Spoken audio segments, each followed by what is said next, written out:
It's recording. And we are recording. I can't trust it. So why don't you have it turn the other There way? we go. So you can see. Because this way it's better Okay. quality. All right, we'll see what we can do. It's on. Welcome! Welcome back.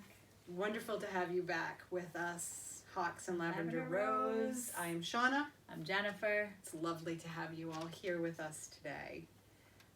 How are you? I'm good. Oh, I'm really Really good. Wicked good. How are you? I'm good. Yeah. Yeah, I'm going to be attempting my first vegetarian meal today. Your first one? No, I mean, I've eaten vegetarian bowls and dishes, Yeah. but I've never cooked For real? for real. What are you making? Number one, because I hate cooking. Okay. So this is, like, making the time to actually do it is... Usually challenge they're for me. pretty in depth, the vegetarian meals. Yeah, so there's a lot of pre-steps. Yeah. So I've been to, and I know you've been there, Life Alive Yep. in Lowell. Yep. They have a bowl called the Adventurer. Well, I found the recipe online. Ah. So I bought all the ingredients for it. And Which is a lot of ingredients. It's a lot. So it's, I have to cook beets, I have to steam kale, and I have to cook rice and quinoa. So there's all these different steps just to put one bowl together. And I think that's my frustration. I don't want to spend time in the kitchen. I'd rather be doing things like this than cooking. This is why I need a But personal use it as chef. a practice. So if there's anyone out there, Mindful. yeah, I suppose. But if there's anyone out there in the Salem, New Hampshire area who is an up-and-coming chef who is looking to do private meals for me, like deliver meals to me 2 or 3 times a week, let's talk. All right, that's great. But in the meantime, I'm going to attempt my first. Well, I would say, here's the thing with any meal. I just like when you're cutting the vegetables. It's another way to connect with like the earth and the nourishment and the everything you put into it. You're gonna get back when you eat it, and then if you're providing a meal for, obviously you and David will eat together, right? So We'll see if he'll eat this. Oh, really? Let's talk further about that. Because I just look at it as all as a chore being in the Oh, kitchen. yeah. It's just painful for me. I don't care what's in front of me, what I'm cutting up, what I'm prepping. well, it's all part of spirituality. It really does matter. I know. You turn away from me every time you're saying grumble. It Oh has my to do God, with spending Sal. time in the kitchen and cooking. And it's a beautiful thing. The smell, I don't know. I enjoy when I have the time. That's the only time I like to cook is when I have enough time carved out and I can take my time and enjoy. I enjoy the cutting of the vegetables and the smell of everything and just the way it all comes together when I can really pick. Because if I have a recipe, I have to look at it 7 million times. Oh, yeah. What is that? Yeah. I'm not like a natural. no, me either. Yeah. So I hope. But yet I watch tons of cooking shows. Right, So it's go figure. fascinating. I enjoy watching someone that enjoys it so much. I feel like that's a pastime of mine. Like I will watch you cook, and I will be infatuated by the joy that you're having Yes. creating this. And then just hand me the dish. Ah, Yes. That's what it is. I just want someone to put a dish or a That's bowl in Josh. front of me. I'm Italian, right? I've been this way since I was born. Lots of sauce has been in my life. Delicious sauce. And he made sauce this past weekend. I'm not even going to apologize to any of my family members that met. It wasn't good. It was the best. Yeah. Why do you have to apologize? Because I have an Italian family, and Yeah. everybody's sauce is the best, and it is delicious, and it's like neck and neck. But this one was just like, it was so deep. It was all veggie, right? Because we're doing the vegetarian thing. Is my sauce is the best? Is that a spiritual thing to say? I wasn't my sauce; it was his It's sauce. just thinking about your family where they're all Oh. claiming that their sauce is the best. Well, I don't know if they've ever claimed it, but they do. They definitely do inside. Because if I were to say Josh has the best sauce, they'd be like, "Do you remember mine?" Because it's all about me. Mm-hmm. All right, so With no meat. I'm sorry. Okay. Anyway. I don't like a meat sauce. Well, even just a lot of Italians start sauce with meat. They start with pork and garlic and oil. and that flavors it. So even if the meat gets pulled out, it starts with that. But anyway, We took recipes today. but instead we're gonna talk about What makes up a good conversation? Oh, so this is relevant. I was sitting, David and I have lots of conversation. We're always talking. And that's the one thing I really love about our relationship is that we do have good conversation. We were having conversation the other day, and we were discussing couples that don't talk a lot. And he said to me, well, what makes up a good conversation? And I gasped and I said, that's a topic for a I'm gonna podcast. text Jennifer. And I immediately texted Yep, you. yep, I'm like, let's do this. yep. So what do you think makes up a good conversation? Of course, you know I always come with notes. She comes bearing notes, which I love. I love notes. Willingness. That's what makes up a good conversation. Yeah. I was married to unwillingness for a very long time, and I couldn't quite figure it out, but it was like, yeah, when you like approach any topic, the other person has to want to talk about it and not just say yes, no, I don't know. They need to be Maybe. receptive to Receptive. That's a great word. to the topic of conversation. Yeah.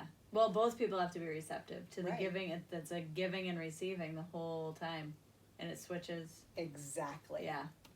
No, that's it. We're done with today's Yep. episode. Thank you so much for joining us today. A good conversation begins with a genuine interest in the other person, their world, and what they might be interested in. I love that. We've talked about that before.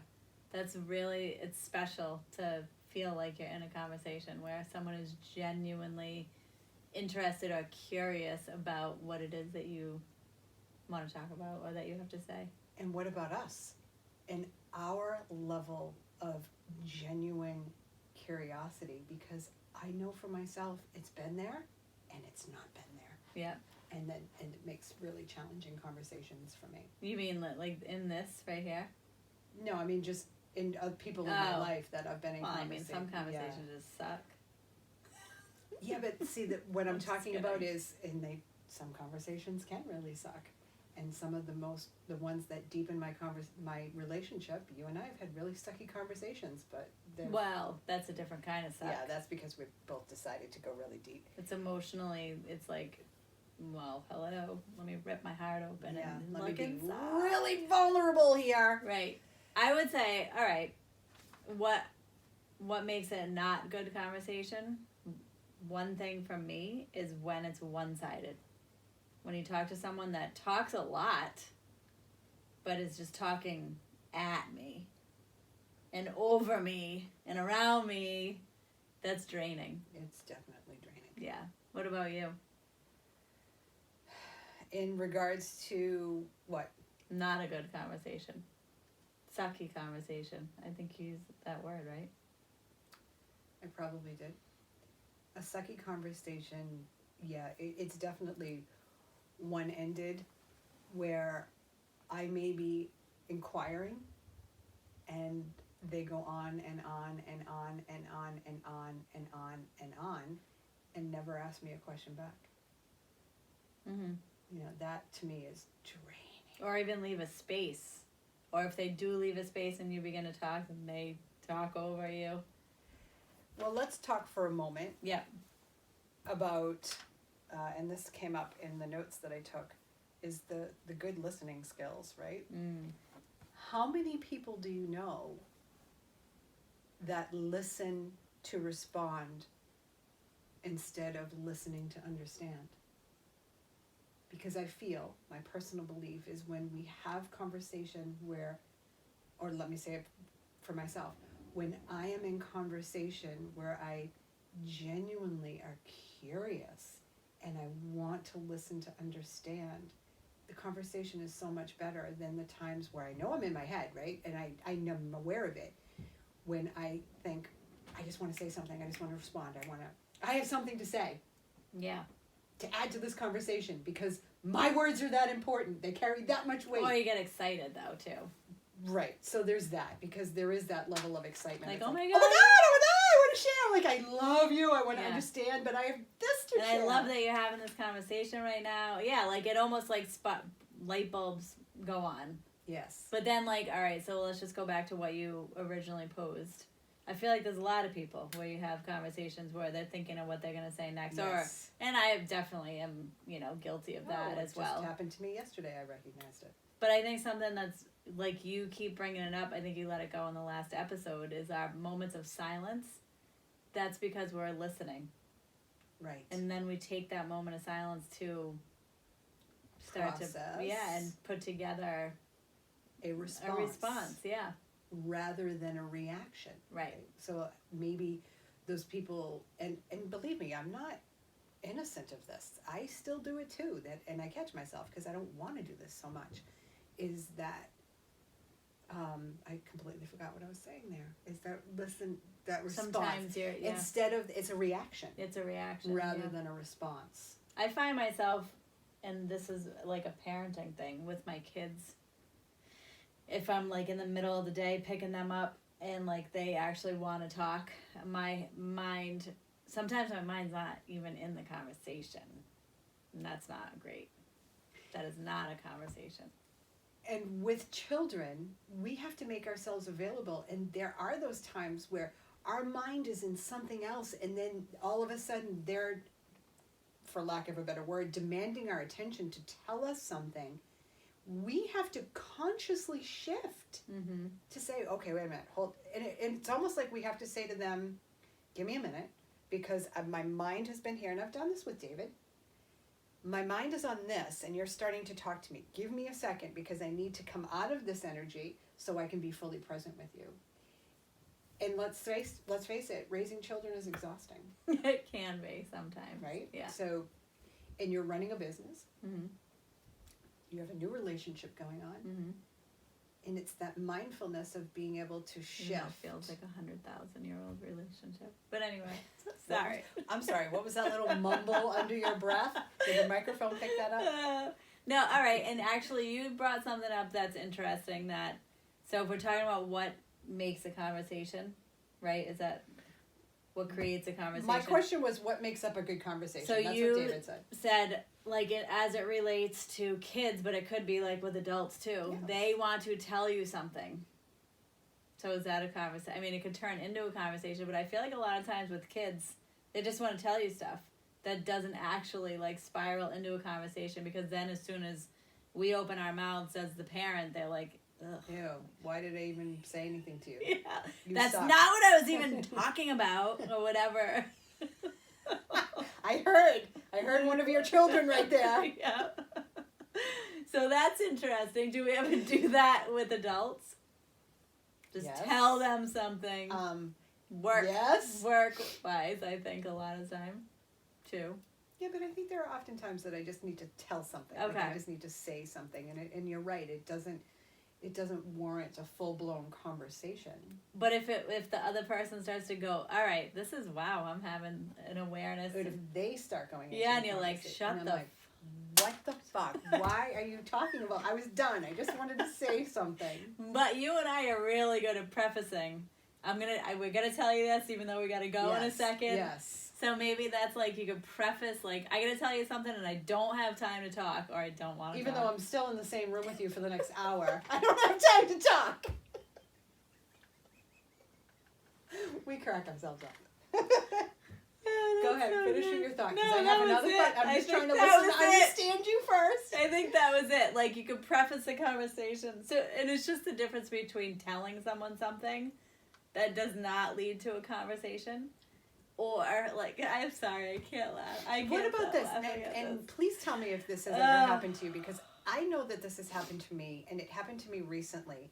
And I know it's not about the other person, it's about me, and it might be a little adult ADD here.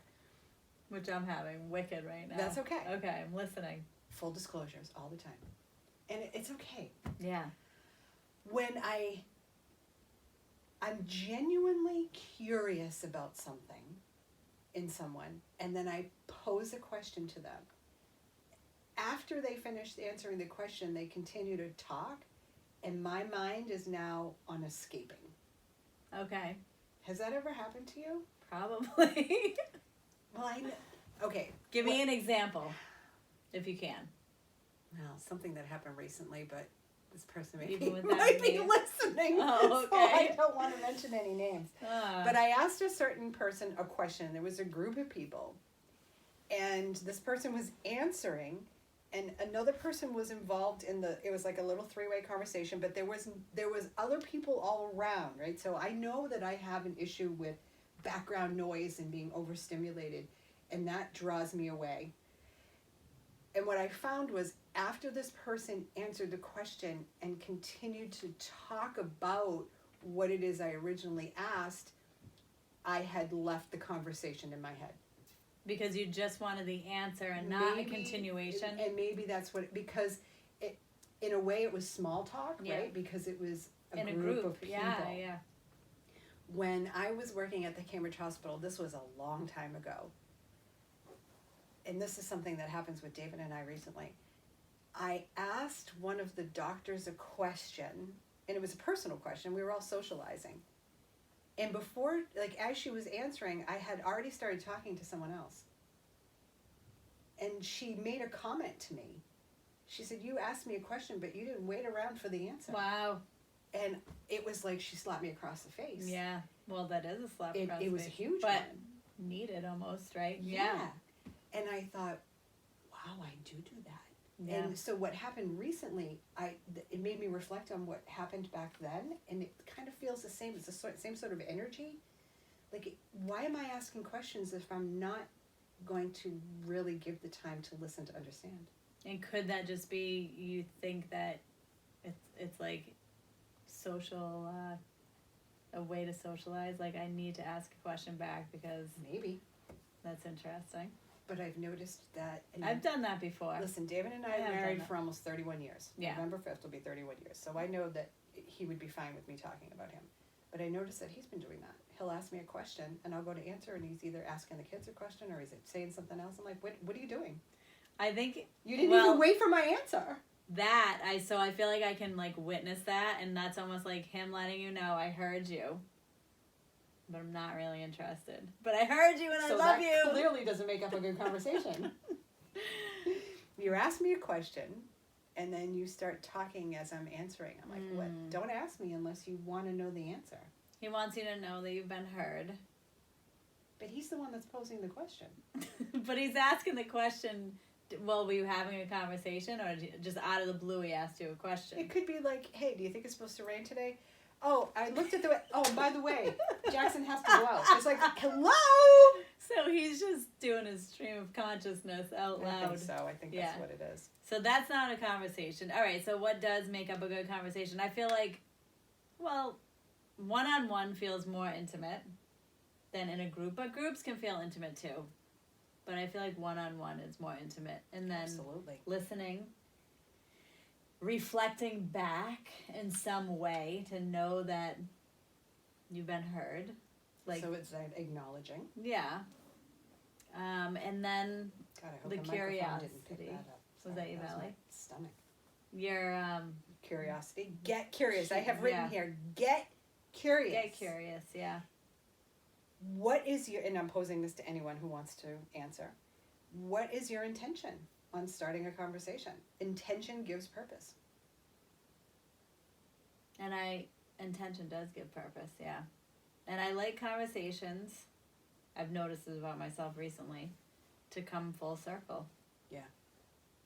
I mean, we don't want to be left hanging. So I have some notes here. I did some research. I noticed that before. Most people love talking about themselves. Yep.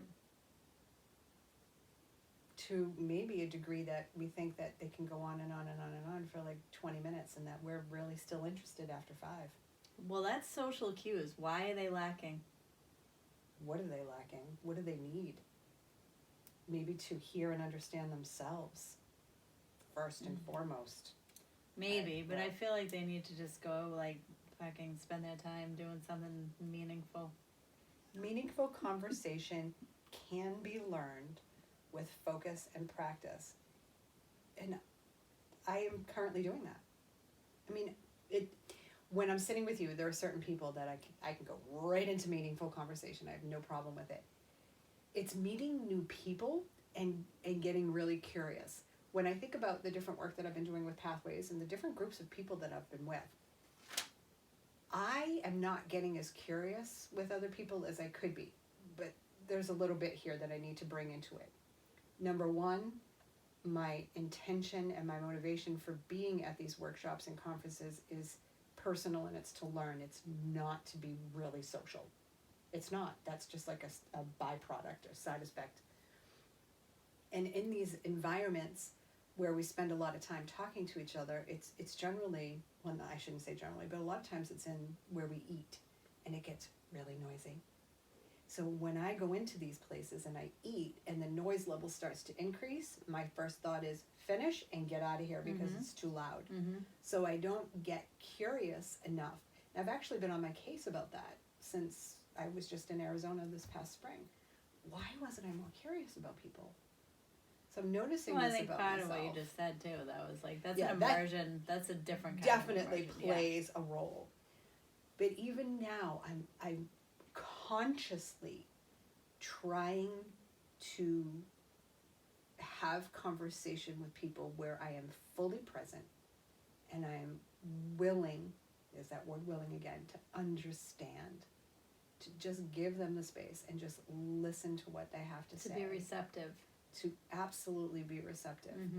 And there's also boundaries there because you and I both know that some people can just suck the life right out of you and they want to demand 20 minutes, half an hour of your time when you have 2, right? Right.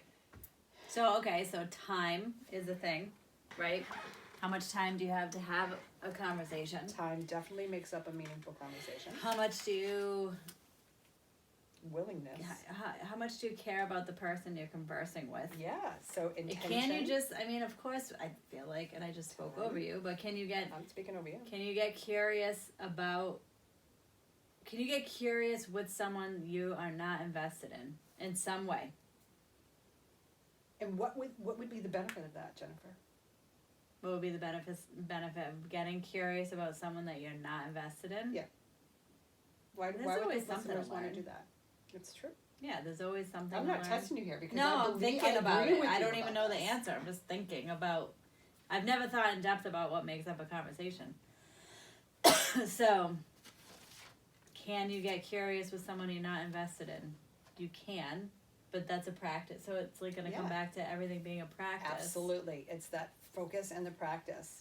I think that's where boundaries might come in the truthfulness, in the amount of time that you literally have, and also that you're willing to give to this conversation. One thing that has come to the forefront for me is that a conversation doesn't need to be over in one interaction. It can continue later on. Exactly what's happening here. Right? Yeah. Unfolding right in front of you. Right. All right. I don't know. Well, I did, of course. I don't have to keep telling you I did some research because you all know I do. This is what I've found. These are some suggestions. Get out of yourself and make it about the other person. Mm-hmm. That's hard for a lot of people. Listen to understand rather than listening to respond. Feel your body. Which means what? When someone is speaking, notice how you feel in your body. Simultaneously listening to what they're saying. Witness yourself. Yeah. I do this with my kids now, especially Tyler, my oldest son, because we've had conversation about how he just really needs us as parents to listen to understand him now and get curious. And when I'm with him and he's talking, I notice those times where I'm waiting for him to pause for a second so I can Interject. yeah. Yeah. So I can and then I stop You can myself. expound So your parental knowledge. What I'm doing there is I'm witnessing myself. I'm going within. I'm noticing what's happening, even though I'm still listening to him. And when I realize that that's happening, I let it go. And then I go back to just listening to understand him. And and get curious and ask questions accordingly. The questions don't have to be about what came up in my head. I can just and that's part of coaching as well, and just being curious about people. letting the questions come as they come Yeah. to go deeper into the conversation. And they do. And that's the thing about like the ones, so your reactive, the reaction that might be occurring during a conversation, I feel like it gets to marinate longer when you just are aware of the reaction, you continue to listen, you let it settle, and then whatever was important, if it's really important, it will come back around. Exactly. But when you combine it with the curiosity and the genuine, like, just interaction, the conversation that you're having, a lot of the times it doesn't, because something else will come up that's more meaningful to the conversation. That's what I'm trying to say. Yeah. Right. Thank you. Eye contact. Eye contact. Yes. That's a practice. Huge. I actually have a friend that I realized was looking at my forehead for a long time and didn't realize that it was more important to look at my eyes. And so now that person's practice is looking at my eyes when we talk. But I'm so curious. I know you don't want to say who it is. it's a struggle for this person to look at eyes while talking. David struggles with that sometimes too. I'm like, hello, over here. I'm looking at your. I'm going to look at your forehead for a minute. Please don't look at my forehead. I've never really stared at your forehead before. Do you like it? Ever. It's gorgeous. Why, thank you. I would never even think that. I've always gone straight for the eyes to the point where the person gets like, have you ever been so intent on listening? Usually it's with a teacher when I'm not speaking back, but like their whole aura goes like white and blurry, and I'm just like so focused on them. Yes. This reminds me of a more recent friend that I've made, Victor, who was at the Shadow Conference. When I am with him one-on-one, and I hope he's listening to this because I've actually talked to him about this, he is so present with me. And we have eye contact, and I know he's listening. He allows himself to be in that receptive space to listen, to understand me. And when that first happened, I spent a lot of time reflecting on that afterwards. And then the next time I was one-on-one with him, I shared it with him.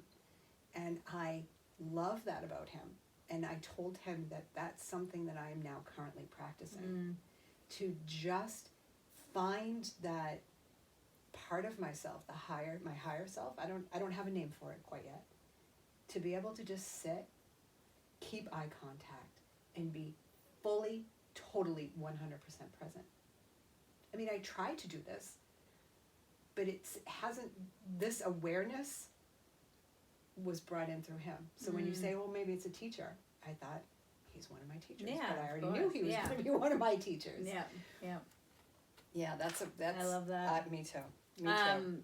One thing that came to mind about the question of what was the last question? Well, you're talking about eye contact. Eye contact is, I think, space between. Like, I noticed this morning, I was having a conversation with Josh, and we were maybe, I don't know, 6 to 8 feet apart. And the whole time, I just wanted him to be sitting, like, right in front of me. I wanted to be able, like, because I could see his eyes, but I couldn't see his eyes. So after a while, I was like, will you come sit right here in front? I was sitting on the floor. He was on my lap. Look at my forehead.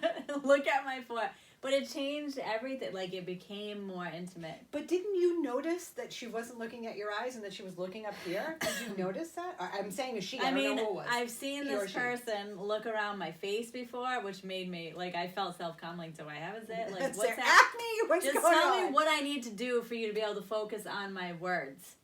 Like, I've had that before. Wow, look at you, took ownership of that.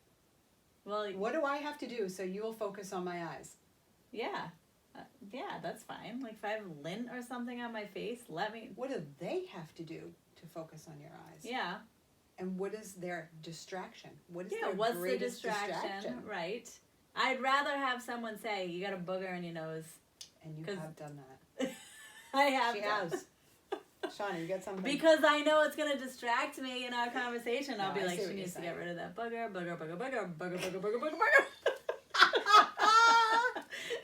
So,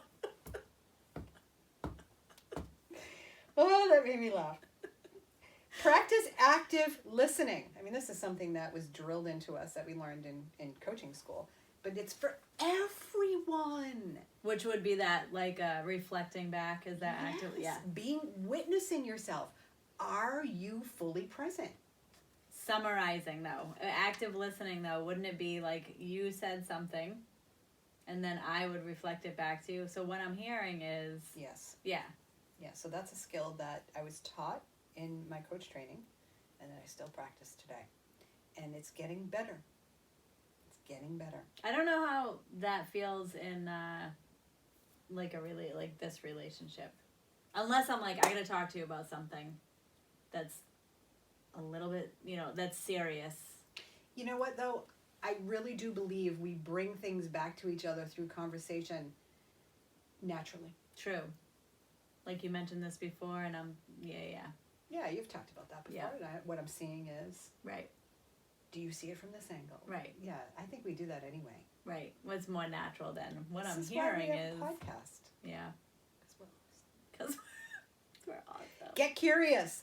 Ask good questions. And I have something here. Find the spark. What was that about? Think about that, Oh, Shauna. Think I've about heard that. Think about that. Noise distracts me big Okay. Is our time? 31? Okay.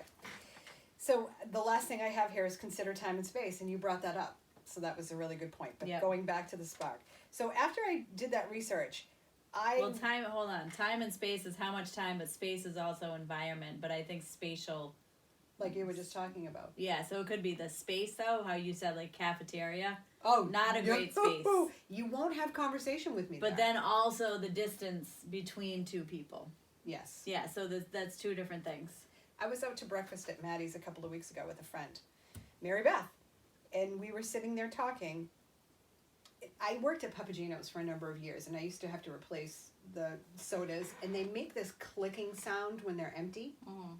So we're sitting there, and she's talking to me, and I am doing my absolute best to be present with her.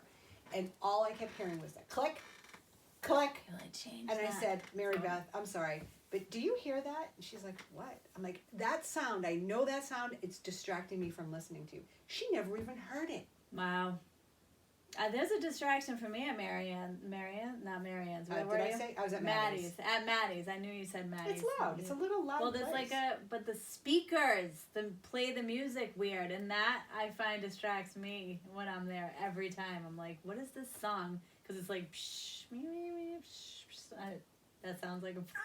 Well, it's interesting because I have a luncheon date Friday at Maddie's, and I think I'm going to change the location. Yeah. I think I need something Who are less you going distracting. with? Karen. Because I'll be out with Christine. Oh, really? Yeah, I think we're gonna... Did we say Tuscan? I don't even know. But anyway. Yeah, your new favorite place. I need to go back there for Not breakfast. new now. I know. Yeah. Visited. I showed David the outside area, though. I'm like, look, this whole You area. guys still haven't gone? Well, we were there. We bought a huge loaf of Italian bread because he made pea soup. Oh, it was so good. Yeah. Okay, and I digress. Noise distracts me big time.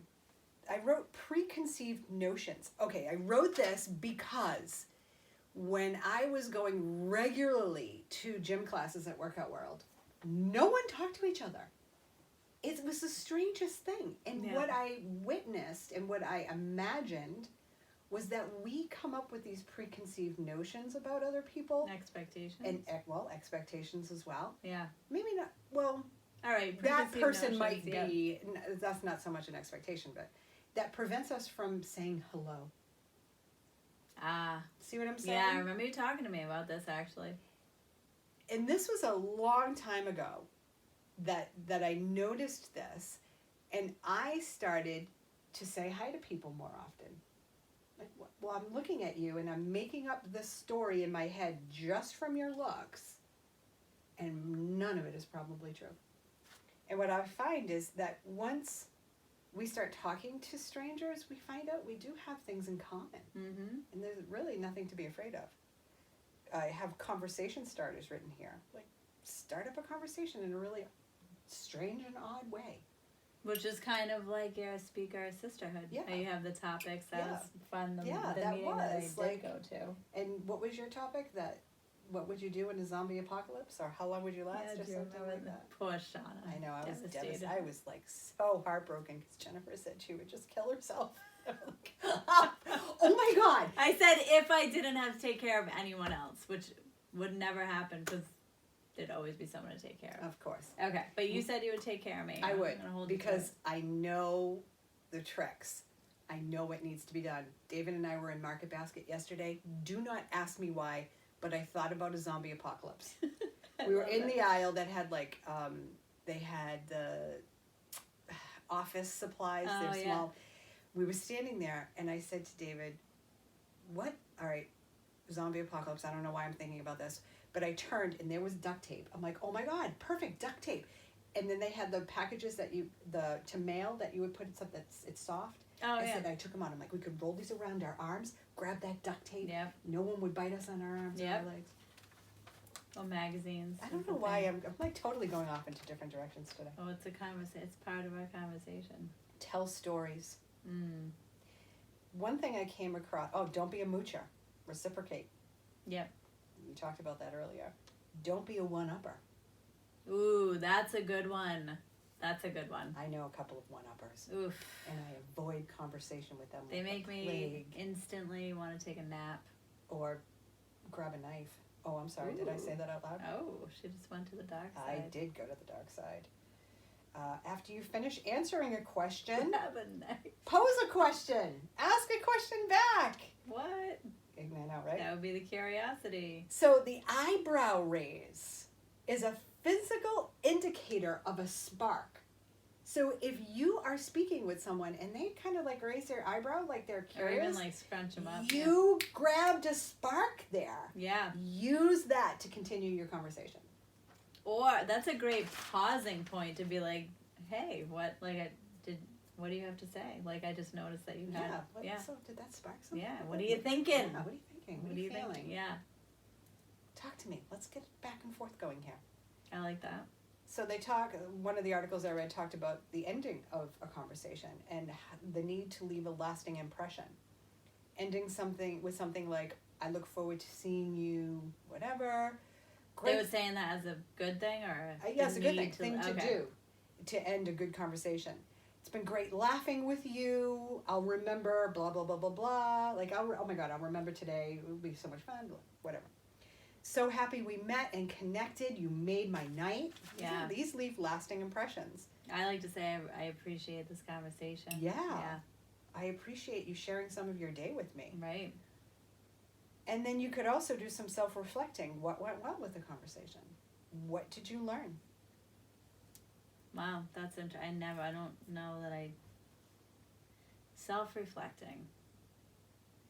Positive self-reflection versus being in your head. Yeah, because I do a lot of self-reflecting on conversations. Yeah. But in That's a good whole way or topic. We need to do self-reflecting podcasts, like 10 of I them. think that's a good idea. Like 10 of them. Seriously, 1 that's- year. That's a big thing Over for me. 25 years together. One other thing I have written here is offer a compliment. Yeah. Well. Compliment people. Yep. That's Which is also a kinda great like what- conversation starter. Compliment. Yeah. And I feel like I do that often. I'll be like, mostly in like, I'll say I appreciate you having this conversation. Or like, I don't know. When I'm really curious and interested in someone, I'll be like, I love that you just said that, or I appreciate that you're even having this conversation with me, or I don't even know, but that's natural. I'm feeling into, like this keeps coming up in my head right now, is the times where I don't really care to have a good conversation with someone. Right. Do you have to be in a certain mindset to have a good conversation? Well, that goes back to your kids, right? When you mentioned your kids. Well, that was them And- telling me that there was a few different categories there. I can share with you that and David and I have talked about this, there are times when, as Tyler doesn't live here, so when he does come here, there are times that he'll walk in and he'll start a conversation with us, and neither David or I are anywhere near the energy of being available to have the conversation. And that's been a challenge. Mm-hmm. Again, it's something I'm becoming more aware of. And that doesn't happen very often anymore because usually his visits are known. A lot of times he used to just drop in. And that's hard, right? So if someone just drops in and they are now wanting your attention, it's that, okay, now I have to stop, shift into this Yeah. energy of being receptive. And sometimes that's not available, or that's not the